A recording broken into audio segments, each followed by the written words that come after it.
9월 첫째 주 예배 우리 마음과 뜻을 모아 주님께 나아가도록 하겠습니다. 성령이 여러분을 평화로의 띠로 묶어서 하나가 되게 해주신 것을 힘써 지키십시오. 하나님 아버지, 우리가 성령께서 우리를 묶어주셨다는 그 음성을 듣습니다. 하나님 아버지, 우리가 하나로, 하나의 공동체로 예배의 자리로 나아갈 수 있도록 우리를 평화로이 묶어 주옵소서. 예수님의 이름으로 기원합니다. 아멘. 우리 시간 사도신경으로 우리의 신앙을 고백하도록 하겠습니다. 나는 전능하신 아버지 하나님, 천지의 창조주를 믿습니다. 나는 그의 유일하신 아들, 우리 주 예수 그리스도를 믿습니다. 그는 성령으로 잉태되어 동정녀 마리아에게서 나시고 본디오 빌라도에게 고난을 받아 십자가에 못 박혀 죽으시고 장사된 지 사흘 만에 죽은 자 가운데서 다시 살아나셨으며 하늘에 오르시어 전능하신 아버지 하나님 우편에 앉아 계시다가 거기로부터 살아있는 자와 죽은 자를 심판하러 오십니다. 나는 성령을 믿으며 거룩한 본교회와 성도의 교제와 죄를 용서받는 것과 몸의 부활과 영생을 믿습니다. 아멘.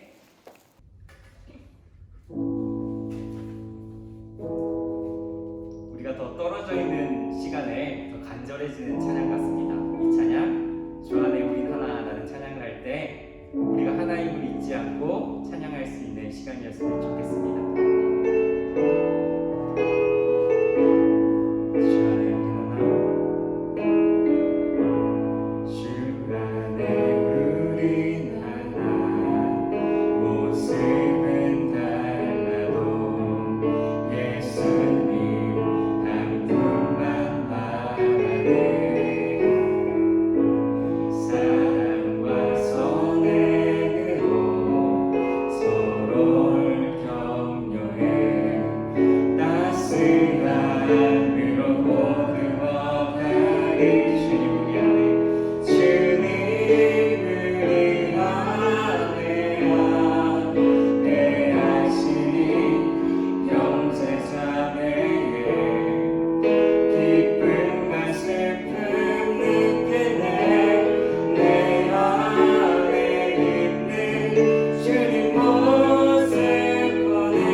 이 땅에 빛과 소금의 역할을 감당하러 주님의 사랑이 되라고 우리를 부르셨다는 것을 우리 한 번 더 생각해 봅니다. 이 시간 이 찬양을 할 땐 우리는 하나인데 어떻게 주님의 뜻을 이루어갈지를 고백하며 생각하며 이 찬양을 한 번 더 불렀으면 좋겠습니다.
목사님 마음속에 하나님 사랑 가득하길 원합니다 라는 축복으로 또 기도의 바람으로 우리 함께 이 찬양을 불렀으면 좋겠습니다.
전사님도 그런 생각이 들더라고요. 흔들리는 상황 속 아니면 절망 속에서 아니면 낭망하는 가운데서 우리가 가장 붙잡아야 될 것은 무엇인가? 가장 붙잡아야 될 것은 주님이 우리에게 주신 사랑이다 라는 생각이 들더라고요. 우리에게 주신 사랑이다. 흔들리는 상황 가운데서도 붙잡아야 될 주님이 주신 우리에게 주신 사랑, 그것을 붙잡으면서 이 시간 생각하면서 한 번 더 찬양하는 시간 갖도록 하겠습니다.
주님께서 베푸신 사랑 내가 간직하길 소망합니다. 이런 기도 제목으로 우리 예배를 준비하면서 기도했으면 좋겠습니다. 우리 함께 기도하도록 하겠습니다.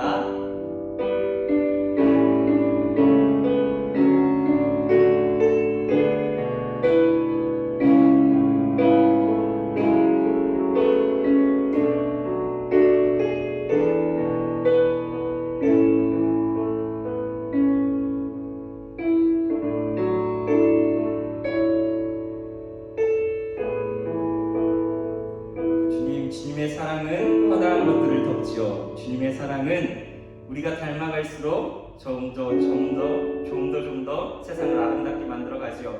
주님, 우리의 사랑, 우리에게 베푸신 사랑을 깨달을 수 있는 귀한 시간 될 수 있도록 이 예배의 시간에 함께하여 주옵소서. 예수님의 이름으로 기도합니다. 아멘.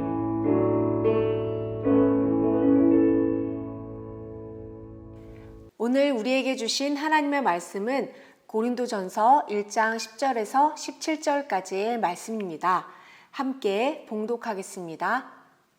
그런데 형제자매 여러분, 나는 우리 주 예수 그리스도의 이름으로 여러분에게 권면합니다. 여러분은 모두 같은 말을 하며 여러분 가운데 분열이 없도록 하며 같은 마음과 같은 생각으로 뭉치십시오. 나의 형제야 자매 여러분, 글로에의 집 사람들이 여러분의 소식을 전해주어서 나는 여러분 가운데에 분쟁이 있다는 것을 알게 되었습니다. 다름이 아니라 여러분은 저마다 말하기를 나는 바울 편이다, 나는 아볼로 편이다, 나는 게바 편이다, 나는 그리스도 편이다 한다고 합니다. 그리스도께서 갈라지셨습니까? 바울이 여러분을 위하여 십자가에 달리기라도 했습니까? 또는 여러분이 바울의 이름으로 세례를 받았습니까? 내가 여러분 가운데에서 그리스보와 가이오 밖에는 아무에게도 세례를 준 일이 없음을 하나님께 감사드립니다. 그러므로 아무도 나의 이름으로 세례를 받았다고 말하지 못할 것입니다. 내가 스데바나 가족에게도 세례를 주었습니다마는 그 밖에는 다른 누구에게 세례를 주었는지 나는 모릅니다.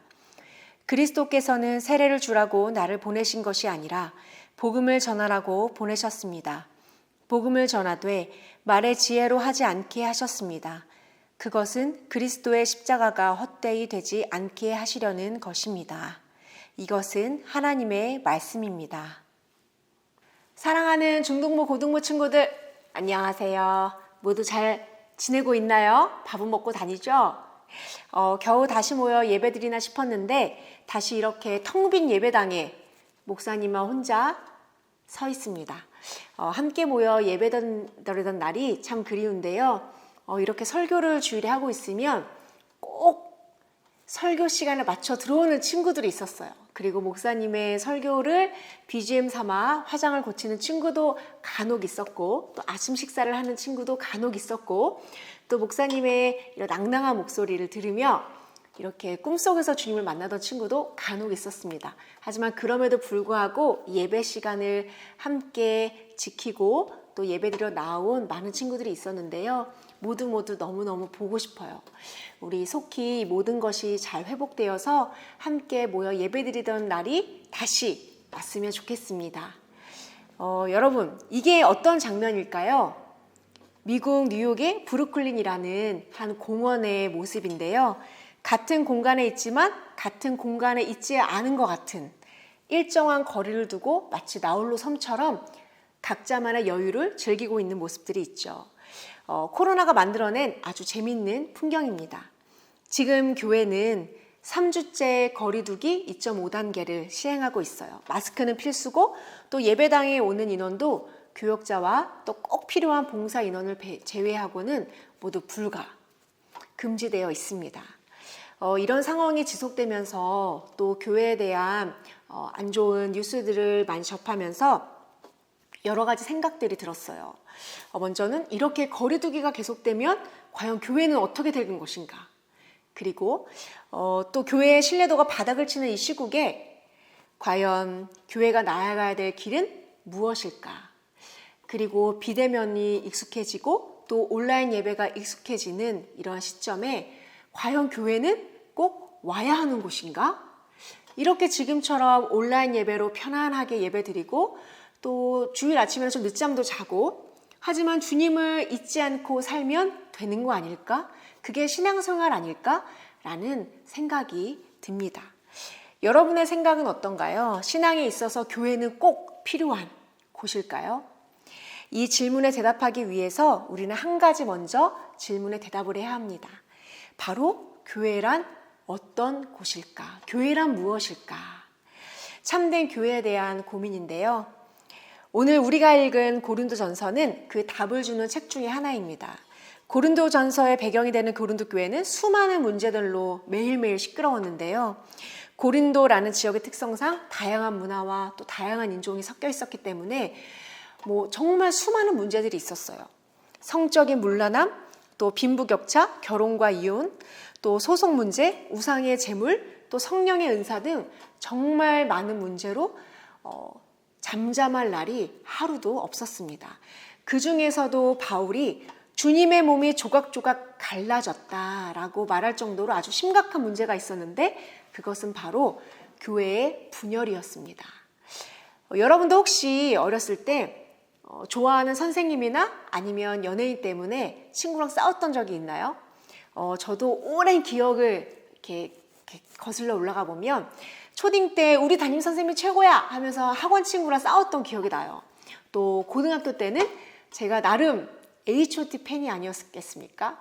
그래서 H.O.T 아시죠 여러분? H.O.T 팬의 한 명으로서 재키 팬과 라이벌 관계였거든요. 싸웠던 기억이 아득하게 납니다.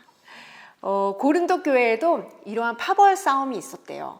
철학과 사상이 유행하던 그 당시에는 우리 스승이 최고야.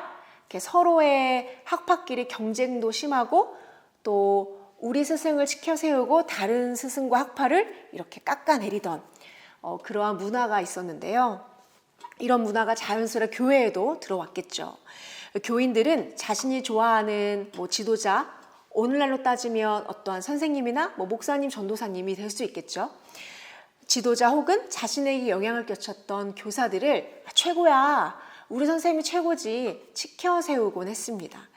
교회를 세운 바울이 최고야, 아니야. 성경교사 아볼로가 최고지, 아니야. 뭐니 해도 수석제자 베드로를 따라갈 자가 없어. 나는 베드로파야. 그리고 그 모든 사람들을 무시하며 야, 너희는 그리스도인이 되게 글렀다. 진정한 예수님의 제자, 내가 바로 예수파야. 각기 다른 생각을 가진 사람들이 고린도 교회 안에 있었습니다. 물론 이런 이유 외에도 가난한 자와 부자가 음식의 문제로 서로 다투기도 했고요. 또 누가 더 큰 은사를 가졌는지 마치 은사를 경쟁하는 그런 분쟁도 있었습니다. 이런 여러 가지 이유로 고린도 교회는 바울의 표현처럼 조각조각 갈라졌어요.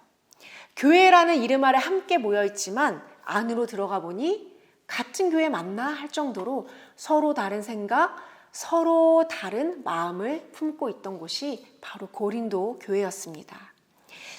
사진만 본다면 우리 아까 봤던 사진, 이 공원 속에 각기 다른 모양으로 있었던 사람들처럼 마치 고린도 교회가 이런 모습이 아니었나 싶은 생각이 들어요.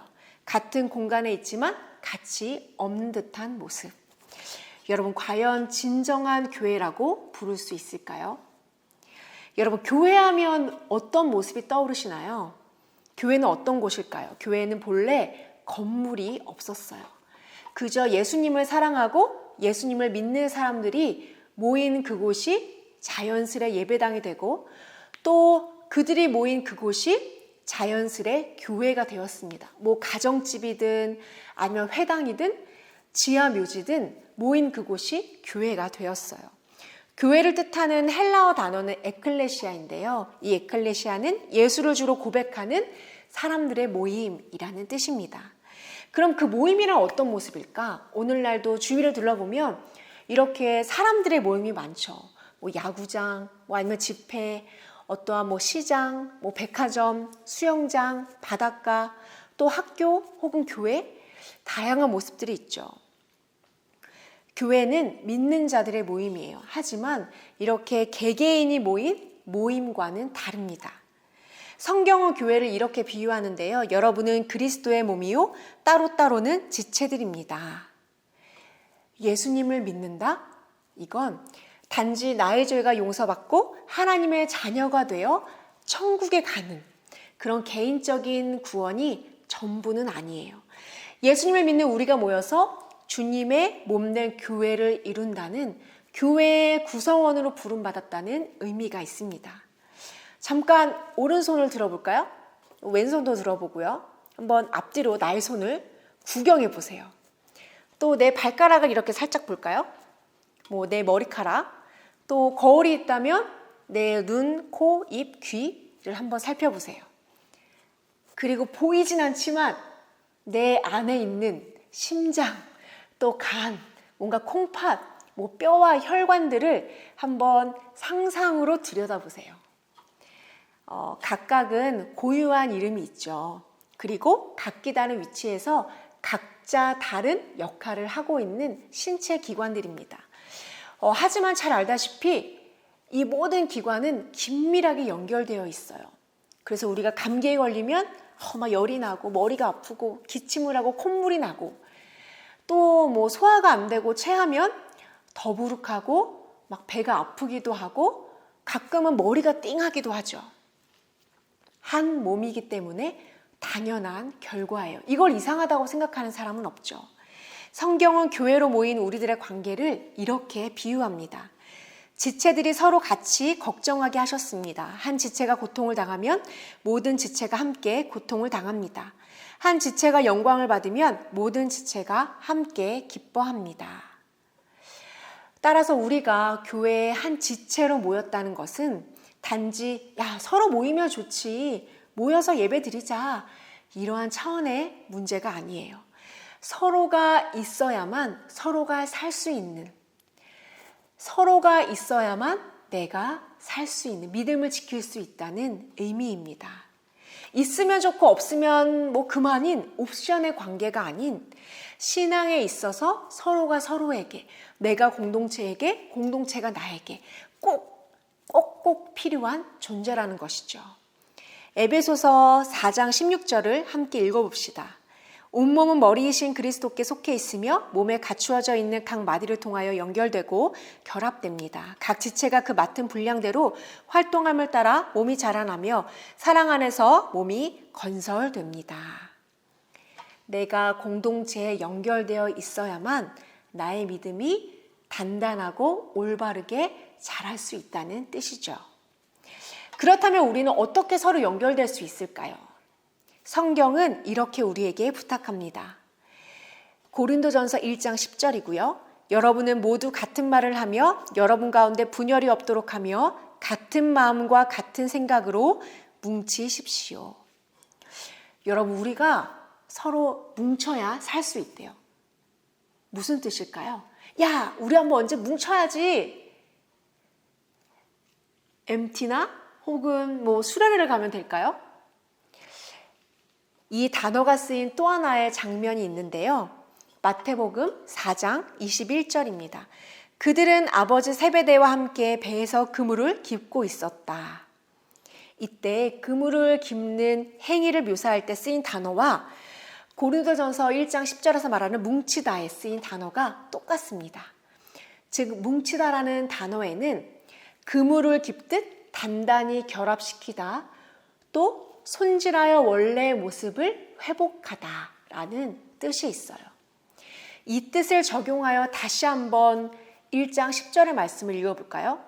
여러분은 모두 같은 말을 하며 여러분 가운데 분열이 없도록 하며 같은 마음과 같은 생각으로 서로를 서로에게 단단히 결합시키십시오. 그리하여 주님의 온전한 몸된 교회로 회복하십시오. 물론 여기에는 한 가지 조건이 있어요. 뭉치는 건 좋지만 무엇으로 뭉치는지가 중요하겠죠? 교회 역사를 보면 잘못된 신념으로 단단히 결합된 신앙은 도리어 사회 악으로 전락하곤 했습니다. 오늘날 교회가 신뢰를 잃어버린 이유 중에 하나도 자신의 신념을 신앙인 양, 주님의 뜻인 양 착각하기 때문이 아니었을까 생각을 하는데요. 우리가 품어야 할 같은 생각, 같은 마음, 그 기준은 바로 빌립보서 2장 5절. 여러분 안에 이 마음을 품으십시오. 그것은 곧 그리스도 예수의 마음이기도 합니다. 메시지 성경의 버전으로 한번 다시 읽어드릴게요.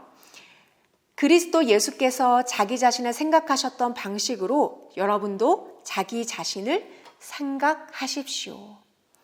교회로 부름받은 우리 한 사람 한 사람은 바로 예수님의 마음을 품어야 한다고 말합니다. 한 사람 한 사람이 작은 예수가 되어 예수님처럼 마음을 품고 예수님처럼 생각하라는 뜻이죠. 예수님이라는 단단한 반석 위에 세워진 교회는 자연스레 이 세상에서 신뢰를 얻고 또 온전한 빛과 소금의 역할을 감당할 거예요.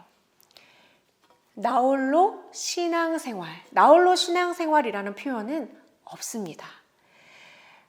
하지만 우리는 코로나 이전부터 어쩌면 스스로 거리 두기를 실천하고 있었는지도 몰라요. 다툼만 없었지 서로 같은 공간 안에 머물며 이 사진처럼 각자의 울타리를 그려놓고 이 선을 넘어오지 마세요. 나는 저 선을 넘어가지 않을 겁니다. 라고 말하고 있지는 않았을까요?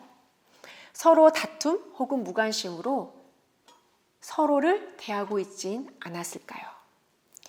어부가 그물을 기워서 내일의 낚시를 준비하듯 주님을 우리 한 사람 한 사람을 사랑으로 한 땀 한 땀 연결시켜서 주님의 몸된 공동체로 부르셨습니다. 모이지 못하는 현실은 참 아쉽지만 각자 있는 자리에서 예수님의 이 마음과 또 예수님의 생각을 갖는 것은 가능할 거예요. 또 모일 수는 없지만 예수 그리스도 안에서 나와 연결된 주님의 한 땀 한 땀 엮으신 또 다른 공동체 친구들 또 선생님들을 기억할 수는 있을 거예요. 서로 다른 이름으로 서로 다른 위치에서 서로 다른 삶을 살아가고 있지만 그래서 너와 나는 아무런 관계 없는 것처럼 보이지만 우리는 그리스도 안에서 한 땀 한 땀 엮여진 몸된 지체임을 기억하길 바랍니다. 서로를 기억하며 연락하고 또 기도하는 사이가 되었으면 좋겠어요. 이 힘든 시기 보이지 않는 주님의 영적 경로를 통해서 서로가 서로에게 선한 영향력과 또 생명력을 전해줄 거라 믿습니다. 이 시간 우리가 말씀을 기억하면서 함께 잠시 기도했으면 좋겠는데요. 먼저 우리 공동체를 기억하며 기도합시다.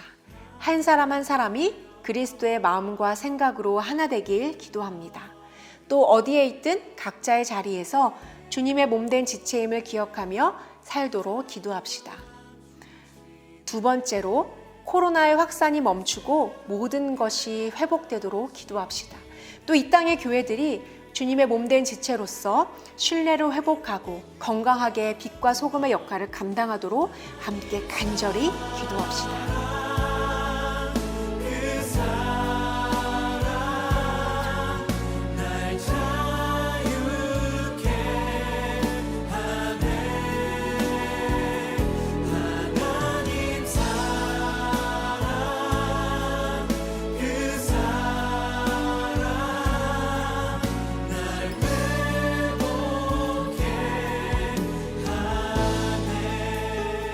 하나님, 우리가 주님의 몸된 공동체임을 기억합니다. 각자 다르지만 그곳에서 주님의 마음과 주님의 생각으로 온전한 주님의 몸된 공동체로 살아가는 우리가 되게 하여 주옵소서. 또한 코로나의 확산이 멈추고 모든 것이 제자리를 찾기를 기도합니다. 이 땅의 수많은 교회들이 주님의 마음과 주님의 생각으로 세상을 아름답게 섬길 수 있기를 또한 소망합니다. 이 모든 것 주님이 선하게 응답하시기를 소망하며 예수님의 이름으로 기도드립니다. 아멘. 우리 주 예수 그리스도의 은혜와 하나님의 사랑과 성령님의 동행하심이 이 시간 예수 그리스도의 생각과 마음으로 하나 되어 참된 교회로 성장하길 소망하는 우리 한 사람 한 사람과 그리고 이 땅의 모든 교회들 가운데 충만하게 함께 하시기를 간절하게 축원하옵나이다. 아멘.